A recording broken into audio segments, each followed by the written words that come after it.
അല്ല എന്നിട്ട് നിങ്ങൾ പിന്നെ പഴയ കാലത്തുള്ള സുഹൃത്തുക്കളെ കണ്ടുമുട്ടിയെന്നാ പറയണത്? നിങ്ങളപ്പം അങ്ങോട്ട് പോയിന്നോ? പൂരത്തിന് പോയിന്നോ? ആ അങ്ങനെ ശരി. ഇവിടെ പോണ വഴിക്ക് കണ്ടതാണ് അല്ലേ? അങ്ങനെ പഴയ കാലത്ത് സുഹൃത്തുക്കളെ കണ്ടു. അങ്ങനെ തന്നെ ഇതിൻ്റെയൊക്കെ പിന്നെ ചില നല്ല വശങ്ങളുണ്ട്. ഇപ്പം നമ്മളിവിടുത്തെ പഴയ കാലഘട്ടത്തിൽ നമ്മളിവിടെ കൊയിലാണ്ടി നീർച്ച ഉണ്ടായിരുന്നു. ഈ കൊയിലാണ്ടി നീർച്ച പിന്നെ ഏത് കാലത്താണ് നടക്കുന്നത് അറിയോ? ഇതേ കാലത്ത് ഈ കൊയ്ത്ത് കഴിഞ്ഞ സമയത്താണല്ലോ കൊയിലാണ്ടി നേർച്ച നടക്കുക. അതിലും ഇത് ഇവിടുത്തെ പോലെ തന്നെ എന്ത് ചണ്ടി അന്ന് കൂട്ടുകുടുംബങ്ങളൊക്കെ ഒന്നിച്ചു കൂടും. അത് ചെറുപ്പത്തിൽ ഞാൻ ഒരു വട്ടം 2 വട്ടത്തെ പോയിട്ടുണ്ട് നേർച്ചക്ക്, കണ്ടിട്ടുണ്ട്. അങ്ങനെയൊക്കെ ഉണ്ടല്ലോ, പൈസ ഇട്ടിട്ട് ഒരു പരിപാടി ഉണ്ടല്ലോ അല്ലേ? അതെന്താ വെച്ചാലേ ഈ പിന്നെ ഹൈന്ദവ സമൂഹത്തിൽ നിന്ന് നമ്മളെ ആൾക്കാർ കോപ്പി അടിച്ചതാണ് ഈ നീർച്ച. അത് ഇതിലുള്ള ഈ പൂരത്തിലുള്ള പല ആചാരങ്ങളും അതിൽ കാണാം. ചെണ്ട കൊട്ടലുണ്ട്, ആനുണ്ട്, ബാൻഡ് മിന്നലുണ്ട്, പന്തമിന്നലുണ്ട്, ബാൻഡടി ഉണ്ട്. അതിനല്ലേ പഴയ സംസ്കാരം തന്നെയല്ലേ നമ്മളിവിടുത്തത്.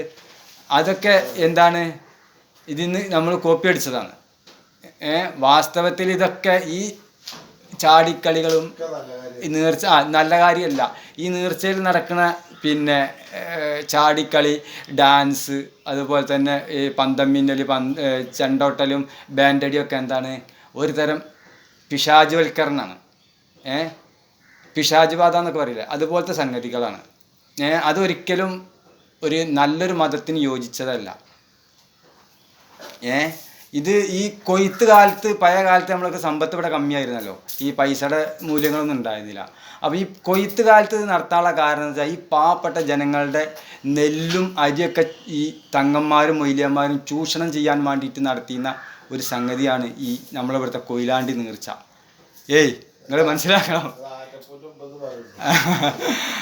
ഈ കൊയിലാണ്ടി നീർച്ച, അതുപോലെ തന്നെ പട്ടാമ്പി നീർച്ച, കൂറ്റനാട് നീർച്ച, ഇതൊക്കെ എന്ത് ഇവിടുത്തെ ഈ പാവപ്പെട്ട ജനങ്ങളുടെ നെല്ലും മറ്റ് കുരുമുളകുമായിട്ട് മറ്റുള്ള വസ്തുക്കൾ ചൂഷണം ചെയ്യാനായിരുന്നു ഈ മൊയ്ലിയന്മാരും തങ്ങന്മാരും ഒക്കെ ശ്രമിച്ചിരുന്നത്. അതാണ് അത് ചില സ്ഥലത്ത് എടുത്തു പോയി, ചില സ്ഥലത്ത് ഇന്നും ദേശീയോത്സവമായി നിൽക്കുന്നുണ്ട്. അതുകൊണ്ട് ഒരിക്കലും ഇതൊരു നല്ലൊരു മതത്തിന് യോജിച്ചതല്ല. ഒരു ഇസ്ലാമിക കാലഘട്ടത്തിൻ്റെ ഫസ്റ്റ് എന്ന് പറഞ്ഞാൽ നബിയുടെ കാലം, സഹാബികളുടെ കാലവും താബീങ്ങളുടെ കാലം. ഈ കാലഘട്ടത്തിലൊന്നും ഈ പരിപാടി ഉണ്ടായിട്ടില്ല. അതെന്താ? അത് ഇസ്ലാമിയല്ല. ഇവിടെ അങ്ങനെ എത്ര നമ്മൾ ഈ 2 സംസ്ഥക്കാരും ഇസ്ലാമിൽ പെടാത്ത എന്തൊക്കെ കാര്യങ്ങളാണ് ചെയ്യുന്നത്. അത് പറഞ്ഞാൽ അപ്പോൾ ഒരു വഹാബിയാക്കും, അതുപോലെ തന്നെ പുത്തൻവാദിയായി ചാപ്പ കുത്തും. ഇതാണ് ഇസ്ലാമെന്ന് പറഞ്ഞാൽ ഒരു അംഗീകരിക്കില്ല, നമ്മളെ നിരക്കെടുക്കും.